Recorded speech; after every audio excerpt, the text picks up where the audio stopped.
আসসালামু আলাইকুম। নবম এবং দশম শ্রেণীর শিক্ষার্থী আপনাদের স্বাগতম জানাচ্ছি। আজকের এই ক্লাসে আমরা আলোচনা করব unit 2 lesson 4 the wheel of cyclone এটা নিয়ে। হুইল বলতে এখানে আসলে চাকা বোঝাচ্ছে এবং অনেকাংশে আমরা যদি বলতে চাই যে ঘূর্ণিঝড় যেহেতু ঘোরে এই যে একটা ঘূর্ণন রয়েছে সেটাও আমরা বোঝাইতে পারি যে হুইল বলতে একটা ঘূর্ণন কিসের? সাইক্লোনের। সো আমরা এটা নিয়ে আলোচনা করছি। আর শুরুতে বলে দিচ্ছি অবশ্যই আপনারা ভিডিওটা শেয়ার করে দিবেন এবং আপনাদের কেমন লাগছে সেটা কমেন্টে জানিয়ে দিবেন। আর আপনারা নতুন কেউ যদি হয়ে থাকেন, নতুন আমাদের ভিউয়ার্স হয়ে থাকেন তাহলে অবশ্যই আমাদের চ্যানেলটা সাবস্ক্রাইব করে আমাদের সাথেই থাকবেন। সো চলুন কথা না বাড়িয়ে আমরা চলে আসি আমাদের পড়াতে।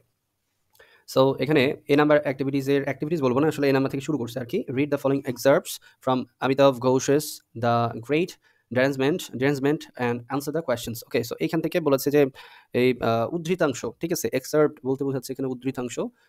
কার উদ্ধৃতাংশ? এটা অমিতাভ ঘোষ, তিনি লিখেছেন এটা। গ্রেট ড্যান্সমেন্ট এই শিরোনামে তিনি এখানে লিখেছেন। সো এটা নিয়ে নিচে একটা ছোট করে এই উদ্ধৃতিটা যখন তুলে দেওয়া হয়েছে, এখন এইটা আমাদেরকে বলা হয়েছে যে এটা পড়তে হবে। এখন এই পড়ার পর আমাদের এখানে বেশ কিছু অ্যাক্টিভিটিস রয়েছে। সো সেগুলো নিয়ে আমরা আলোচনা করব। ঠিক আছে? এখানে ড্যারেঞ্জমেন্ট বলতে আমরা বলতে পারি বিশৃঙ্খলা বা গোলমাল বা বড় ধরনের কোনো একটা আ কি বলবো? ঝামেলা হয়েছে, উন্মত্ততা দেখেছেন সেটা বোঝানোর চেষ্টা করছে। ওকে? সো আমরা পড়লে বুঝতে পারব। On the afternoon of March 17, 1978, March মাসের 17 তারিখ 1978 সালের বিকেলবেলা, the weather took an odd turn in North Delhi. So উত্তর দিল্লির দিকে সেখানে পরিবেশটা বা আবহাওয়া হঠাৎ করে একটা কেমন করে যেন মানে চেঞ্জ হতে শুরু করলো। ঠিক আছে? Mid March is usually a nice time of year in the part of India. So mid March বলতে মার্চ মাসের যে মাঝামাঝি অবস্থান, সেই মাঝামাঝি সময়টা এই ইন্ডিয়ার এই নর্থ সাইডে খুবই সুন্দর হয়ে থাকে। হ্যাঁ, স্বভাবত। The chill of winter is gone and the blazing heat of summer is yet to come. মানে শীতের যে একটা আমেজ সেটা চলে যাওয়া শুরু করছে এবং একটা প্রচণ্ড গরম যে আসবে সেটার একটা হালকা হালকা তাপ অনুভূত হওয়া শুরু করে এই মার্চের মাঝামাঝি অবস্থান থেকে। হ্যাঁ, the sky is clear and monsoon is far way. আকাশ পরিষ্কার থাকে এবং বর্ষাকাল এখন অনেক দূরে। But that day dark clouds appeared suddenly. কিন্তু সেই দিন কালো মেঘ অ্যাপিয়ার্ড মানে কি? মানে প্রকাশিত হওয়া বা উদ্ভূত হওয়া। ঠিক আছে? অ্যাপিয়ার্ড সাডেনলি, হঠাৎ করেই কালো মেঘের একটা আস্তরণ দেখা গেল। হ্যাঁ, বা কালো মেঘ ঘনীভূত হচ্ছে এটা বুঝতে পারলাম, দেখতে পারলাম। There were squalls of rain. ঠিক আছে? এখানে বলছে দেয়ার আর স্কোয়ালস অফ রেইন, মানে হঠাৎ করেই সেখানে হাওয়া সহ বৃষ্টি, মানে বাতাস আছে, বাতাসের সাথে হালকা হালকা করে বৃষ্টির ছটা এগুলো বয়ে চলছে। হ্যাঁ, এরকম বৃষ্টিটা বলছে, যেটাকে আমরা ঝাপটা সহকারে যে বৃষ্টি হয়, বাতাসের ঝাপটা লাগে এবং বৃষ্টিও থাকে, সেই একটা মুহূর্তের অবতারণা হয়েছে এখানে।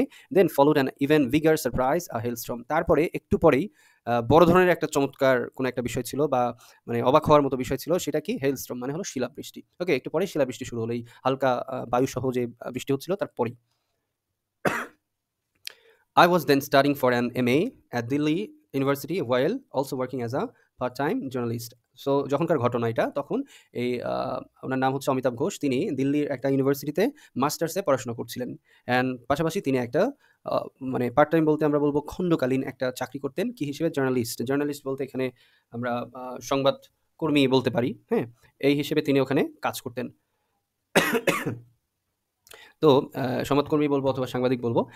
When the hailstorm broke, যখন এই শিলাবৃষ্টিটা মানে শুরু হয়ে গেল, পড়া শুরু করছে, I was in a library. আমি তখন একটা লাইব্রেরিতে ছিলাম।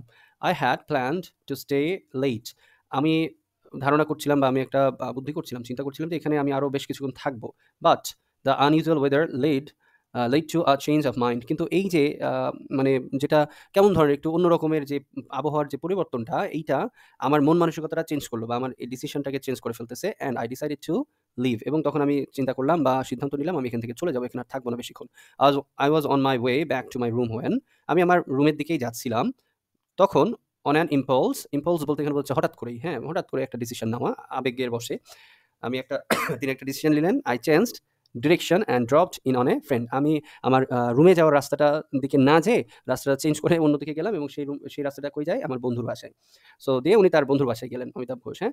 But the weather continued to worsen as we were chatting. কিন্তু এই যে যে আবহাওয়া, বৈরী আবহাওয়া, এটা কিন্তু মানে ক্রমাগত আরো খারাপ হতে শুরু করলো। worsen বলতে এখানে বোঝাচ্ছে খারাপ হওয়া বা ক্রমাগত আরো খারাপ হয়ে যাচ্ছে এরকম। তো যখন তারা মানে ২ বন্ধু মিলে তারা গল্প করছিলেন, তখন দেখতেছে বাহিরে ওয়েদারটা আরো খারাপ হচ্ছে। So after a few minutes, তাই কিছুক্ষণ পরে I decided to head straight back my route. আমি সিদ্ধান্ত নিলাম যে আমি সোজা হয়ে আমার রুমের দিকে আমি চলে যাবো। মানে সোজা আমার রুমের দিকে চলে যাবো। অন্য কোথাও উঠবো না বা থামবো না আর কোথাও। That I really had occasion to take. এবং যেটা আমি মানে খুব আ মানে অল্প রেয়ার বলতে যেটা দেখা যায় না এরকম। খুব কম সময়ে এরকম কাজটা আমি করেছি। তারপরে দেখেন মানে ওর এটা হয়তোবা বোঝাইতে চাচ্ছে যে আমি সাধারণত এত দ্রুত বাসায় যাই না, অথবা বাসায় যাওয়ার পথে এখানে ওখানে একটু থামি, অন্যদের সাথে গল্প করি বা বিভিন্ন কিছু দেখি। কিন্তু সোজা একদম বাসায় চলে যাবো, এরকম ব্যাপারটা আমি খুব কম করে থাকি। I had just passed a busy intersection called Maurice Nagar. আমি আমি কেবলমাত্র মরিস নগরের একটা খুবই ব্যস্ততম একটা এলাকা পার করছিলাম। ইন্টারসেকশন বলতে পার হওয়ার বোঝাচ্ছে, পার করছিলাম। When I heard a rumbling sound somewhere above, তখন আমি শুনতে পারলাম যে একটা গর্জন টাইপের একটা শব্দ আমার মাথার উপর দিকে আমি শুনতে পাচ্ছি। মানে প্রচণ্ড গর্জন হলে যেরকম সাউন্ড হয় সেরকম। Glancing over my shoulder, I saw a grey. আমার গ্ল্যান্সিং মানে এক নজরে দেখে নেওয়া এরকম, যে আমি আমার কাঁধের উপর দিয়ে তাকিয়ে একটু ঘুরে তাকিয়ে দেখলাম যে ধূসর রঙের tube like extrusion forming on the underside of a dark cloud. কালো মেঘের ভেতরে একটা টিউবের মতো, হ্যাঁ, টিউবের মতো এক্সট্রুশন বলতে এখানে এক্সট্রুশন বাংলাটা হচ্ছে আকৃতি। টিউবের মতো আকৃতির কোনো কিছু একটা কি হচ্ছে ওই কালো মেঘের ভেতর থেকে আস্তে আস্তে মানে বের হয়ে আসতেছে, এরকম একটা বোঝাচ্ছে, হ্যাঁ, বা তৈরি হচ্ছে। It grew rapidly as I watched. এটা ধীরে ধীরে আরও বাড়তে থাকলো, মানে ক্রমাগত আরও বড় হচ্ছে এই টিউব লাইক যে জিনিসটা হচ্ছে বা যে আকৃতিটা সেটা। And then all of a sudden it turn and came whiplashing down to earth. এবং এটা হঠাৎ করেই মানে এতটাই ঘুরে গেল, এবং তারপরে কি সেটা হুইপ্ল্যাশিং বলতে এখানে চাবুকের মতো করে আসলে মানে ঝরে পড়ছে বা ঝটকা দিচ্ছে, এরকম কথা বোঝানোর চেষ্টা করছে, হ্যাঁ। তো এটা চাবুকের মতো এসে কোথায় পড়ছে, মাটিতে এসে পড়ছে, হিডিং ইন মাই ডিরেকশন, এবং আমি যেই ডিরেকশনে যাচ্ছিলাম মানে আমার সামনে পড়তেছে এক কথায়। ওকে, আমার চোখের সামনে আমি দেখতে পাচ্ছি যে আমি যে রাস্তা ধরে যাচ্ছি সেই রাস্তার আশেপাশেই এটা আমার সামনের দিকে এগুলা হচ্ছে। তারপরে কি হলো, অ্যাক্রস দ্য স্ট্রিট লে আ লার্জ অ্যাডমিনিস্ট্রেটিভ বিল্ডিং। ওই রাস্তা ধরে আমি যখন আগাচ্ছিলাম, আড়াআড়িভাবে আগাচ্ছিলাম, তখন সেখানে একটা প্রশাসনিক ভবন আমি দেখতে পাই বা ছিল। আই স্প্রিন্টেড ওভার, আমি সেখানে দ্রুত দৌড়ে চলে গেলাম। স্প্রিন্টেড বলতে এখানে দৌড়ে যাওয়া বোঝাচ্ছে।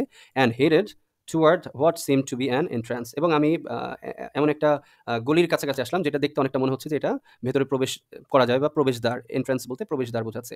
But the glass fronted doors were shut, কিন্তু আমি সেখানে যেয়ে দেখলাম দরজাটা হলো কি কাঁচ দিয়ে তৈরি করা এবং সেটা বন্ধ। And a small crowd stood huddled outside, এবং একটা ছোট্ট মানে কি বলবো, একটা ক্রাউড, একটা সবাই মিলে একটা দল বেঁধে ভেতরে রয়ে গেছে, হ্যাঁ, তারা ওর ভেতরে আছে এবং এই দরজাটা তারা বন্ধ করে রেখেছে। In the shelter of an overhang, এবং তারা এখানে এমনভাবে আছে যেন এটা তাদের জন্য একটা মানে থাকার একটা অবস্থান, যেখানে তারা এই বৈরী আবহাওয়া থেকে বেঁচে থাকতে পারবে, ঠিক আছে। তারপর there was no room for me, এবং আমি সেখানে দেখলাম যে সেখানে ঢোকার মতো কোনো পজিশন নাই, বা আমি ওখানে যে দাঁড়াবো বা থাকবো এরকম কোনো জায়গা সেখানে ছিল না। So I ran around to the front of the building, তখন আমি আবার ওখান থেকে দৌড় দিয়ে ওই বিল্ডিংয়ের যে প্রশাসনিক ভবন সেটার সামনের দিকে চলে আসলাম। স্পটিং আ স্মল ব্যালকনি, আমি একটু সামনের দিকে যাইতেই দেখি সেখানে একটা বারান্দার মতো আমি দেখতে পেলাম। I jumped over the parapet and crouched on the floor. আমি প্যারাপেট বলতে এখানে দেয়াল বোঝাচ্ছে, বা যে পাঁচিলটা থাকে না সেটা বোঝাচ্ছে, বা প্রাচীর বলে অনেকে। সো সেই দেয়ালটা আমি টপকে ওই পাশে চলে গেলাম, এবং নিচু হয়ে, ক্রাউচড বলতে আসলে হামাগুড়ি দেওয়া টাইপের কথা আসে, বাট এখানে আমরা বলতে পারি নিচু হয়ে আমি ফ্লোরের ভেতরে, মানে ফ্লোর বলতে কি মেঝের দিকে আমি হাঁটু গেড়ে মেঝের দিকে চলে গেলাম, হ্যাঁ। তারপর কি হচ্ছে দেখি, the noise quickly rose to a frenzied pitch, হঠাৎ করেই সেই যে সাউন্ডটা হচ্ছিল গর্জনের মতো শব্দটা, সেটা ধীরে ধীরে বাড়তে থাকলো এবং প্রচণ্ডভাবে বাড়তে থাকলো, যেটা মানে আকস্মিকভাবে আমার কাছে খুবই মনে হচ্ছিল যে এর মাত্রা অনেক বেশি, হ্যাঁ, এরকম মানে অত্যাধিক মাত্রায় বেড়ে গেল। And the wind began to tug firstly, এবং বাতাস এত জোরে বওয়া শুরু করলো বা বয়ে চলা শুরু করলো যেন এটা মানে আমাদের মাই ক্লথস, আমার কাপড়টাকে ছিঁড়ে ফেলবে, এত জোরে বাতাসটা বয়ে যাচ্ছিল, টান দিয়ে ছিঁড়ে ফেলবে এরকম একটা অবস্থা। Stealing in a glance over the parapet, আমি দেয়ালের উপর দিয়ে একটু এক নজরে দেখলাম। আমি দেখলাম টু মাই অ্যাস্টনিশমেন্ট, আমি অবাক হচ্ছি, that my surroundings had been darkened by a churning cloud or dust. Okay, so এখানে বলতেছে যে আমার আশেপাশে, সারাউন্ডিংস বলতে তার চারপাশটা বোঝাচ্ছে, চারপাশটা একদম ভয়ঙ্কর কালো মেঘে ছেয়ে গেছে একদম, এবং বিভিন্ন জায়গায় ধুলা ময়লা এরকম একটা বোঝানোর চেষ্টা করতেছে। ওকে, মেঘটাকে বোঝাচ্ছে ডাস্ট বলে বোঝাচ্ছে, যে এতটাই ঘন মনে হচ্ছে যে ধোঁয়া উঠলে অথবা অনেক বেশি ধুলা ময়লা বাতাসে উড়ে বেড়ালে যেরকম হয়। সো যেহেতু সেখানে বৃষ্টি হচ্ছিল কিছুক্ষণ আগে, শিলাবৃষ্টি হয়েছে, সো ধুলা উড়ার সম্ভাবনা কম, বাট উনি আসলে ওই অবস্থানটা আসলে ক্লিয়ার করছে সিচুয়েশনটা। ইন দ্য ডিম গ্লো মানে হালকা হালকা আলোতে, there was shining down from above, মানে আকাশের উপরে বিদ্যুৎ চমকাচ্ছে বা এরকম একটা শাইনিং যে ঝলকানি, এটা দেখতে পাচ্ছি। I saw an extraordinary panoply of objects flying past bicycles, আমি দেখলাম বেশ কিছু মানে জিনিসপত্র এখানে ওখানে উড়ে উড়ে চলে যাচ্ছে, এবং সেগুলোর ভেতরে কি কি আছে সেটা তিনি একটু বলার চেষ্টা করছে। যেমন এখানে তিনি প্রথমটা বলতেছে যে ফ্লাইং পাস্ট বাইসাইকেলস, ওকে, মানে বাইসাইকেলসের উড়ে চলে যাচ্ছে, স্কুটার্স উড়ে চলে যাচ্ছে, তারপরে ল্যাম্প পোস্ট এগুলা ভেঙে পড়ে যাচ্ছে, শিটস অফ corrugated iron, এটা বলতে আসলে টিন বোঝাচ্ছে, ঠিক আছে, টিন, ঘরের চালের টিন যেটা সেটা। ইভেন এন্টায়ার টি স্টলস, এবং আমি এটাও দেখলাম যে পুরো একটা চায়ের দোকান পর্যন্ত উড়ে চলে যাচ্ছে। তো ঘূর্ণিঝড় হলে কিন্তু মানে যেটা সাইক্লোন আমরা বলছি, এটা কিন্তু এরকম হয়, হ্যাঁ? এই মানে ভয়ঙ্কর একটা সিচুয়েশন ক্রিয়েট হয়, যদিও বা আমরা বাংলাদেশে এটা খুব দেখা যায় না। সো যাই হোক, in that instant gravity itself seem to have been transformed into wheel spinning upon the finger tip of some unknown power. এমন মনে হচ্ছিল যে মধ্যাকর্ষণ শক্তি এমন অজানা একটা কোনো কিছুর বা কোনো বস্তুর আঙুলের ডগার উপরে মানে পরিবর্তিত হয়ে গেছে, এবং যেটা মানে চাকার মতো অবস্থা ধারণ করছে, এবং সেটা কি প্রচণ্ড জোরে সবকিছু, যেখানে কোনো মানে মাধ্যাকর্ষণ শক্তির যে একটা ব্যাপার সেটা এখানে ফিল করা যাচ্ছে। কোনো সবগুলো উড়াউড়ি করতেছে, এদিকে যাচ্ছে, সেদিকে যাচ্ছে, সব তুলোর মতো উড়ে যাচ্ছে। এটা বোঝানোর সিচুয়েশনটা এরকম, হ্যাঁ? তারপরে আমরা যদি একটু নিচে আসি দেখব, I buried my head in my arms and lay still. আমি আমার বাহুগুলো দিয়ে আমার মাথাটা একটু ঢেকে রাখলাম এবং ওখানে চুপ করে শুয়ে থাকলাম ওই ব্যালকনিতে বা বারান্দাতে। Moments later the noise died down.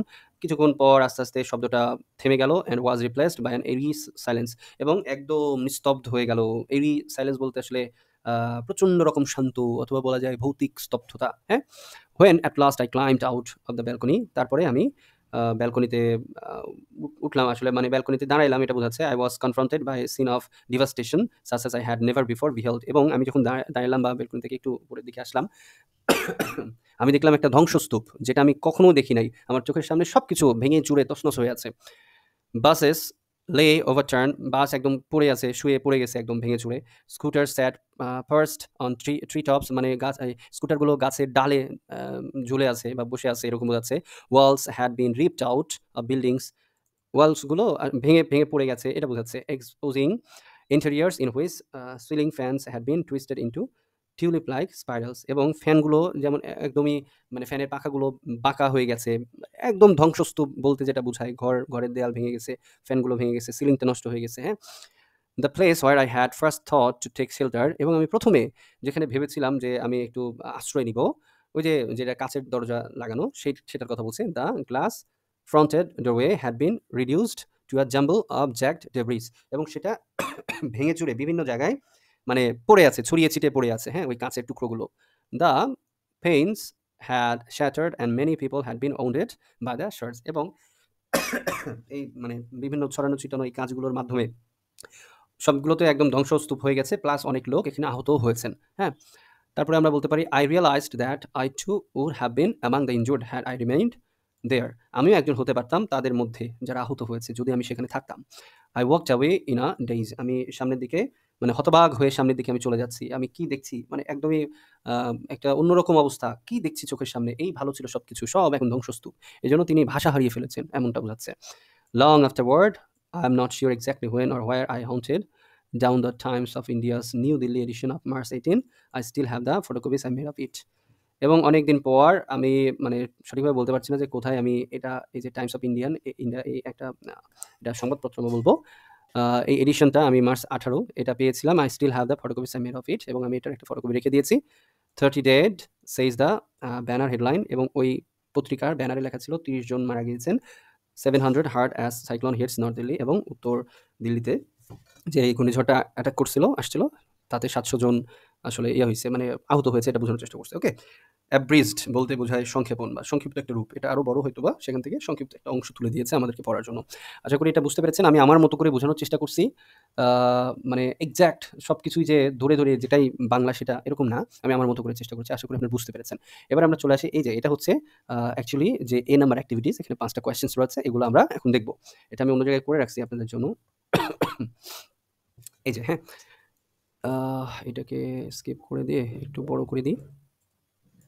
হ্যাঁ, সো এখানে দেখেন unit 2 lesson 4 the wheel of cyclone activity A, ঠিক আছে? এই অ্যাক্টিভিটি A টা আমরা এখন দেখছি। ওখানে কয়েকটা কোয়েশ্চেন্স দেওয়া রয়েছে, সেগুলো আমি এখানে লিখে রেখেছি উত্তর সহ। প্রথম question, what do you mean by the title the great ডেরাঞ্জমেন্ট?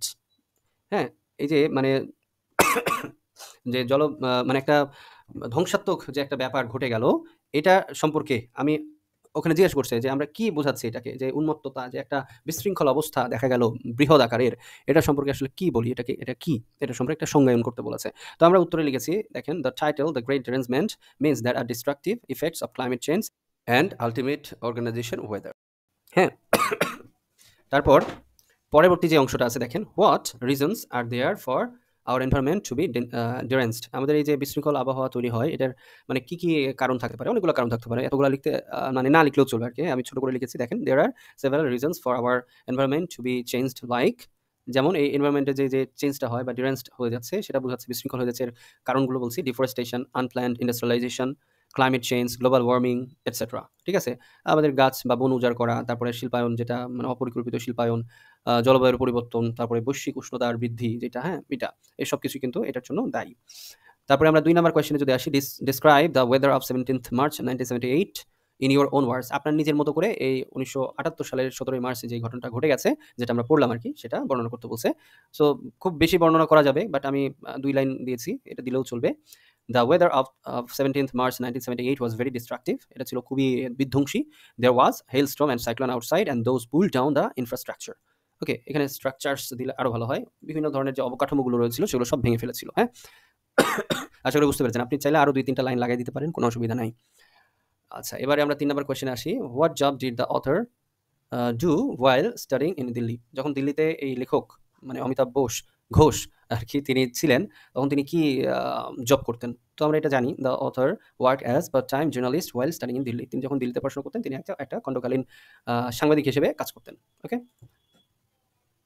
আচ্ছা, তারপরে দেখেন 4 number, what steps did the author take to save himself when the cyclone hit north Delhi. মানে এই যে লেখক, তিনি তাকে নিজেকে বাঁচানোর জন্য এই সাইক্লোন থেকে কি কাজ করেছিলেন, কি পদক্ষেপ নিয়েছিলেন? সহজ করে আমি ছোট্ট করে লিখেছি, the author took shelter in a balcony to save himself when the cyclone hit north Delhi. তিনি ব্যালকনিতে গেলেন। আপনি চাইলে এটা শুরু থেকে বর্ণনা করতে পারেন। তিনি প্রথমে অ্যাডমিনিস্ট্রেশন বিল্ডিংয়ে গেলেন, যাওয়ার পরে একটা মিরর ডোর দেখতে পেলেন, কিন্তু ভেতরে দেখলেন বেশ কিছু মানুষ সেখানে আছে, সো সেখানে ঢোকার জায়গা নাই। তারপরে তিনি আবার ফ্রন্টে চলে আসলেন, আসার পরে ব্যালকনি দেখতে পেলেন, তিনি প্যারাপেট সেটা পার হইলেন, মানে দেয়াল পার হয়ে ব্যালকনিতে গেলেন হামাগুড়ি দেওয়ার মতো করে।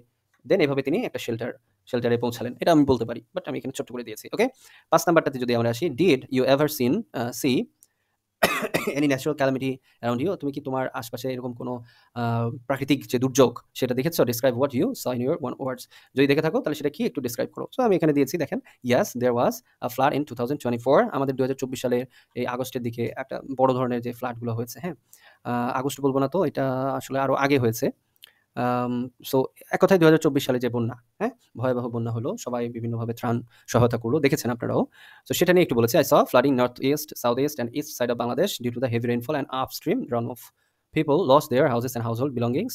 There was a significant crisis of daily commodities. It was truly a very difficult situation for those people. Okay, so এই যে 2024 সালে বন্যা হয়েছিল, আমি উত্তর পূর্ব, দক্ষিণ পূর্ব এবং পূর্ব দিকে বন্যা দেখেছিলাম, যে ভারী বৃষ্টি এবং উজান থেকে নেমে আসা জলের কারণে হয়েছিল।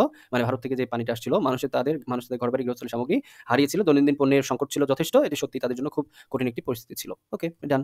আমরা তাহলে এই নাম্বার অ্যাক্টিভিটিসটা কমপ্লিট করেছি, রাইট? এবার যদি আমরা এখানে আসি, আমরা দেখব এই যে বি নাম্বার অ্যাক্টিভিটিসটা। বি নাম্বারে লেখা আছে, match the following groups of word in column A with the meaning given in the column and translate is words group words into Bengali. ঠিক আছে, মানে এবং এগুলোকে আবার বাংলায় বলতে বলেছে। হ্যাঁ, সো আমি আসলে এখানে জাস্ট মিলিয়ে দিয়েছি, দেখেন কলাম এর সাথে কলাম বি এর একটা মিল এখানে করে দিয়েছি। সো এটা আমি অন্য জায়গায় এখানেও দিয়েছি, এটাও দেখতে পারবেন আপনারা। এই যে এখানে তাহলে আপনারা বুঝতে পারছেন। এটাকে একটু ছোট করি। আচ্ছা, এই যে আশা করি দেখা যাচ্ছে। হ্যাঁ, একটা করে দেখব, তাইলেই হবে। সো এ নাম্বারের সাথে দেখেন, মানে এখানে তো ABCD বা রোমান সংখ্যায় কিছু লেখা নেই। আমি জাস্ট দাগিয়ে দিয়েছি, আপনারা এটা দেখে নেবেন। The chill of winter, the coldness of winter, মানে উইন্টারের যেই মানে কি বলবো প্রভাব, সেটার কথা বলছে, বা এটার সাথে যে মিনিংটা মিলে সেটা কি, ঠান্ডা যে আবহাওয়া শীতকালে থাকে সেইটা। তারপরে স্কোয়ালস অফ রেইন, ঝটকা যে বৃষ্টির কথা বলা হচ্ছে, sudden violent gust of rain, সেটা বোঝাচ্ছে যে এক ঝটকা, হঠাৎ করেই ঝটকা, মানে বায়ুর সাথে যে বৃষ্টিটা সেটা।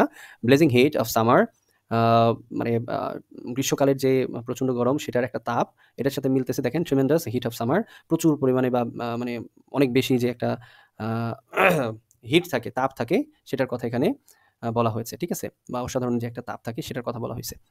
ভয়ঙ্কর বলতে পারি আমরা ট্রিমেন্ডাস বলতে। তারপরে দেখেন, on an impulse, doing something suddenly, doing something suddenly. এখানে ইম্পালস বলতে কি? আবেগের বশে, তাই না? সো এখানে অন অ্যান ইম্পালস বলতে আবেগের বশে কোনো কিছু করা। তো সেটার সাথে মিলে যাচ্ছে দেখেন ডুইং সামথিং সাডেনলি, হঠাৎ করে কোনো কিছু একটা করে ফেলা। তারপরে গ্ল্যান্সিং ওভার। গ্ল্যান্সিং ওভার বলতে আসলে একটু আ এক পলক দেখে নেওয়া এরকম বোঝাচ্ছে। একটুখানি দেখে নেওয়া বা এক নজরে সবকিছু দেখে নেওয়া। সো এটার সাথে যাচ্ছে দেখেন ইন্সপেক্টিং কুইকলি, মানে খুব দ্রুততার সাথে কোনো কিছু পর্যবেক্ষণ করে নেওয়া, হ্যাঁ? তারপরে দেখেন there is no room, no space, সেখানে কোনো ঘর ছিল না। মানে হচ্ছে এখানে ঘরের কথা বোঝা যাচ্ছে না। এই রুম বলতে এখানে বোঝাচ্ছে জায়গা। সো সেটারই মিনিংটা এই পাশে দেখেন ক্লিয়ার হয়েছে, নো স্পেস। রাইট? এখানে there is no room বলতে ঘর না বুঝিয়ে বুঝিয়েছে জায়গা। সো সেটারই আবার মিনিং এই পাশে আছে, নো স্পেস। তারপরে দেখেন স্টিলিং গ্ল্যান্স, মানে আবার ওই যে স্টিলিং গ্ল্যান্স, তারপরে এই যে এখানে গ্ল্যান্সিং ওভার, এগুলা একই ধরনের অর্থ প্রকাশ করে। মানে এক নজরে দেখে নেওয়া দ্রুততার সাথে। সেটা আবার নিচে লেখা রয়েছে দেখেন, এই যে টু লুক কুইকলি, খুব দ্রুত দেখে ফেলা, হ্যাঁ? বা দেখে নেওয়া। তারপরে দেখেন took an odd turn. An odd যে একটা ব্যাপার আছে, মানে উদ্ভট একটা বিষয়, এটা বোঝাচ্ছে সামথিং আনএক্সপেক্টেড। মানে আমি যেটা ধারণাই করি নাই, যেটা আশাই করি নাই, প্রত্যাশা করি নাই, এরকম কিছু একটা ঘটে যাওয়া। ঠিক আছে? তারপরে দেখেন চেঞ্জ অফ মাইন্ড, মানে মনের পরিবর্তন ঘটানো। চেঞ্জিং ডিসিশন, মানে সিদ্ধান্তের পরিবর্তন ঘটানো। ঠিক আছে? তারপরে দেখেন ডাম্বফাউন্ডেড, এটা কি? Greatly amazed. ডাম্বফাউন্ডেড বলতে আপনি কোনো কিছু দেখে মানে হতবাক হয়ে গেছেন। সো গ্রেটলি অ্যামেজড বলতেও আপনার সেটাই, মানে খুবই কোনো কিছু দেখে আপনি অবাক হয়ে গেছেন অনেক বেশি, হ্যাঁ? তারপরে দেখেন আ হুইপ ল্যাশিং বলতে এই যে এখানে গোল করে দিয়েছি, এটার সাথে মিলবে এটা। Moving suddenly and forcefully like a whip being cracked. মানে হুইপ ল্যাশিং বলতে আমি বলেছি যে চাবুকের মতো করে কোনো কিছু আঘাত করে এরকম। তো এটাই এখানে বোঝানো হয়েছে যে মুভিং সাডেনলি, হঠাৎ মানে খুব দ্রুত হঠাৎ মুভ করে, এবং ফোর্সফুলি খুব শক্তির সাথে এটা মুভ করে। হুইপ বিং ক্র্যাকড, এবং চাবুক যেভাবে ভেঙে পড়ে বা চাবুক যেভাবে আ মানে আছড়ে পড়ে কোথাও, যদি আমরা চাবুক দিয়ে বাড়ি মারি বা মারতে যাই, সেরকম একটা সিচুয়েশন ক্রিয়েট হয়, সেটা বলেছে। ইন দ্যাট ইনস্ট্যান্ট, এবং ঠিক সাথে, ইন দ্যাট ইনস্ট্যান্ট বলতে এখানে সাথে বোঝাচ্ছে বা সেই সময়ে বোঝাচ্ছে। সো এটার সাথে মিলতেছে দেখেন এট দ্যাট মোমেন্ট। আশা করি আপনারা বুঝতে পেরেছেন কোনটার সাথে কোনটা মিলবে। সুন্দর করে একটু বইয়ের ভিতরে আপনারা দাগিয়ে নিবেন। প্লাস আমি বাংলাটাও বলে দিয়েছি। সেভাবে আপনারা লিখে নিবেন। ওকে? সো এরপর আরেকটা থাকবে এক্টিভিটিস। আচ্ছা, আমি বইয়ে ফিরে আসি। সো এটা এখান থেকে শেষ হলো। এবার দেখেন ডি নাম্বার এক্টিভিটিস আছে, এবং সি এর ২ টা অংশ আছে। একটা 1, আরেকটা হচ্ছে এই যে 2, যেটাতে আমি দাগ দিয়ে লিখেছি। সো 1 টার আসলে প্রয়োজনীয়তা আমি বোধ করছি না। শুধুই পড়া হবে। খুব একটা কাজের কিছুই নাই। Find out published news about natural calamity in Bangladesh and bring that paper cutting to class. Discuss, মানে এটা আপনার ক্লাসের যে ওয়ার্কটা সেটা। আপনি একটা দুর্ঘটনা ঘটেছে আপনার এলাকাতেই হোক বা যেখানে হোক, দেশে ঘটেছে। আপনি কোনো একটা নিউজ পেপার থেকে সেটার খবরটা কেটে নিবেন। কাঁচি দিয়ে সেটা কেটে আলাদা করবেন, হ্যাঁ? এবং সেটা আপনার ক্লাসে দেখাবেন। Group of 4 classmates on how journalist report news, এবং সেটা নিয়ে আপনারা আলোচনা করবেন ৪ জন মিলে। কিভাবে এই যে সংবাদ কর্মী সেখানে ছিলেন বা যিনি রিপোর্টার ছিলেন, এই প্রতিবেদনটা লিখেছেন এই নিউজ পেপারে, তিনি কিভাবে এটা করেছেন সেটা সম্পর্কে একটু আলোচনা করার কথা বলছে। ঠিক আছে? সো এটা আমি আসলে দেখিয়ে দিচ্ছি না। এটা আপনাদের বুঝাই দিলাম। আপনারা চাইলে এটা করতে পারেন। অ্যান্ড ২ নাম্বারটাতে কি আছে দেখেন, মানে সি এর ২ নাম্বার অংশে write a news report describing a natural calamity in your locality in 100 ওয়ার্ডস। এইটা হচ্ছে আমি আপনাদেরকে করিয়ে দিব যে আপনাদেরকেও এখন একটা রিপোর্ট লিখতে বলেছে যে আপনার এলাকাতে এরকম একটা প্রাকৃতিক দুর্যোগ হয়েছে, সেটা লিখবেন, এবং কত ওয়ার্ডের মধ্যে? ১০০ টা ওয়ার্ডের মধ্যে হওয়া লাগবে। সো চলুন আমি সেটা একটু লিখে দিয়েছি, যে দেখেন এই যে অ্যাক্টিভিটি সি এর হলো ২ নাম্বার অ্যাক্টিভিটি, আমরা write a news report describing natural calamity in your locality in 100 words. So আমি যেখানে বসবাস করছি এখানে আশেপাশে কিছু হয় নাই। তো আমি ওই যে ২০২৪ সালের যে বন্যা হয়েছে সেটা নিয়েই আসলে লিখছি।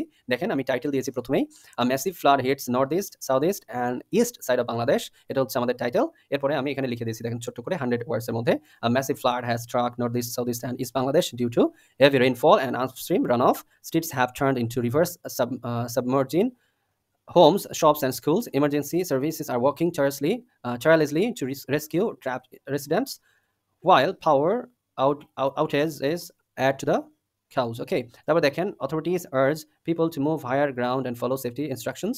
তারপরে লেখা আছে দেখেন this natural calamity has left the community shocked and distressed, hoping for a quick relief and recovery. তারপর দেখেন the resilience, ঠিক আছে, রিসাইলেন্স, আসলে রেসিলিয়েন্স এটা বোঝানোর চেষ্টা করছে, সাইলেন্স বলবো না আমরা আর কি। And unity of the people are commendable as they face this challenging situation together. Our thoughts are with those affected and we hope for swift assistance. So এটার বাংলা এই যে আমি নিচে সুন্দর করে দিয়ে রাখছি, বাংলাটা আমি পড়ে দিচ্ছি না, কারণ পড়লেই আবার সময় নষ্ট হবে। আপনারা বাংলাটা একটু পড়ে নেবেন এখানে পজ করে। আশা করি এটা বুঝতে পেরেছেন। আবার আমি চলে আসছি বইয়ের এখানে। সো এই যে সি নাম্বার অ্যাক্টিভিটিসের আমরা ২ নাম্বারটা করে ফেললাম, এন্ড ডি নাম্বারটা আবার দেখতেছি। দেখেন এখানে কি আছে, write a personal diary entry in 100 words describing a day in your life that did not go you had planned. মানে আপনাকে এখন ডায়েরি লেখার কথা বলছে। আমরা পার্সোনালি অনেকে হয়তোবা ডায়েরি লিখে থাকি। মানে প্রত্যেক দিনের ঘটনা, আমার নিজস্ব একটা পার্সোনাল ডায়েরি থাকবে। সেখানে আমরা লিখে রাখবো আমাদের মতো করে। ছোট করে একটা পেজে, ডায়েরির যে পেজ থাকে প্রত্যেকদিন একটা পেজে আমার প্রতিদিনের ঘটনাটা সামারাইজ করে সারাংশ আমি লিখে রাখবো। এরকম একটা কথা বলছে। সো এখানে কি বিষয় লিখতে বলছে? আপনি একটা মানে কোনো একটা প্ল্যান করেন নাই, হ্যাঁ? কোনো ডিসিশনের মধ্যে ছিল না। পরিকল্পনার বাহিরে একটা ঘটনা ঘটছে, আপনার দিন একটা কেটে গেছে, সেটা নিয়ে আপনাকে লিখতে বলেছে। সো এইটা নিচে আবার দেখেন দেওয়া আছে, হ্যাঁ? এই যে এরকম সেপ্টেম্বর 2024 ডিয়ার ডায়েরি। সো ডায়েরিকেই আসলে সম্বোধন করে লিখছে। সো এখানে দেখেন অনেকগুলো লেখা আছে। Today was one of the worst days of my life. I had started for school right on time around 7:30 AM। আজকে আমার জীবনের সবথেকে খারাপ একটা দিন। আমি স্কুল শুরু করেছিলাম 7:30 সকালে। ইউজুয়ালি স্বভাবত my father gives me a ride to school on his bike. আমার বাবা সাধারণত আমাকে স্কুলে বাইকে করে রেখে আসেন। But today he had to go earlier to his office and asked me to take a rickshaw. কিন্তু আজকে তিনি খুব দ্রুত সকাল অফিসে চলে গেছেন এবং আমাকে রিকশা নিয়ে যাইতে বলছেন। I know that it would take a longer time to reach school on a rickshaw. আমি জানি রিকশাতে করে আমার স্কুলে পৌঁছাতে অনেক সময় লাগবে। And so I had decided to leave earlier. তার জন্য আমি একটু আগে বের হয়েছি। As I stood in front of my house to call a rickshaw puller, I found that all the rickshaws had already been taken by school students and their guardians. আমি যে আমার বাড়ির সামনে দাঁড়িয়ে থেকে রিকশা চালককে ডাকবো, তখন আমি দেখতে পাচ্ছি যে প্রায় সবগুলো রিকশাতেই স্কুলের স্টুডেন্টসগুলো রয়েছে এবং তাদের পরিবারের সদস্য যারা আছে, মানে অভিভাবকরা ওখানে উঠে গেছেন অলরেডি। মানে তাদের দ্বারাই প্রায় রিক্সাগুলোই ভর্তি দেখা যাচ্ছে। I waited there for 10 minutes and found one vacant rickshaws and rode on it. এবং আমি একটা 10 মিনিট অপেক্ষা করার পর একটা ফাঁকা রিক্সা পেলাম এবং সেখানে আমি উঠে পড়লাম। হ্যাঁ, চলে বসলাম। On my way suddenly it began raining heavily and I was soaked from head to toe. হঠাৎ করে আমার রাস্তার ভেতরে যাওয়ার সময় অনেক জোরে বৃষ্টি আসলো এবং আমি মাথা থেকে পায়ের পাতা পর্যন্ত ভিজে গেছি একদম। হ্যাঁ, জাস্ট ইমাজিন, কল্পনা করে দেখো, what a disaster the day was for me. এই মানে কেমন একটা দুর্যোগপূর্ণ অবস্থা ছিল এই দিনটা আমার জন্য। I entered my class drenched as a crow. আমি একদম কাক যেমন বৃষ্টিতে ভিজে গেলে যেমন দেখায় সেরকম কাক ভেজা হয়ে আমি ক্লাসের ভেতরে ঢুকলাম। Will write to you tomorrow again. I hope to sleep now so that I can be up early for school tomorrow. So আমি আবার বাকি মানে আগামী দিন অন্য কিছু লিখবো। আজকের মতো এতটুকুই। আমাকে এখন তাড়াতাড়ি ঘুমাইতে হবে। কারণ আগামীকাল আমাকে সকাল উঠতে হবে স্কুলে যাওয়ার জন্য। Good night. সো দেখেন দারুণ একটা সুন্দরভাবে কিন্তু ডায়েরিটা লেখা যায়, তাই না? আপনি ডায়েরিকে সম্বোধন করে এভাবে আপনার ডেইলি লাইফের কিছু কথা লিখে রাখতে পারেন। যেটা আজ থেকে ৫ বছর, ১০ বছর, ২০ বছর পর যখন আপনি নিজেই পড়বেন তখন দেখবেন এই সময়টার কথা আপনার মনে পড়বে এবং আপনার খুব ভালো লাগবে। আপনার স্মৃতিগুলো রোমন্থন হবে। ওকে, সো এটা হলো আমাদের এই যে অ্যাক্টিভিটি ডি ছিল। অ্যান্ড এখানে আ মানে এই যে ডায়েরি লেখার যে ধরনটা এখানে দিচ্ছে না, এটা আপনাকে বুঝাইছে যে এভাবে আপনি লিখতে পারেন। তো এটাও আপনার একটা হোমওয়ার্কের মতো অবস্থা। এটা আমি করে দিচ্ছি না। কারণ এখানে তো একটা ডেমো দেওয়াই রয়েছে। এই ডেমো অনুযায়ী আপনি জাস্ট আপনার একটা ছোট্ট করে এরকম একটা লিখা লিখবেন, হ্যাঁ? সারাদিনের কি কর্মকাণ্ড ঘটলো তার উপরে। ওকে, সো আজকের মতো আমাদের ক্লাস এতটুকুই। সবাই ভালো থাকবেন। সবার সুস্থতা কামনা করছি। ইনশাআল্লাহ দেখা হবে পরবর্তী ক্লাসে। আল্লাহ হাফিজ।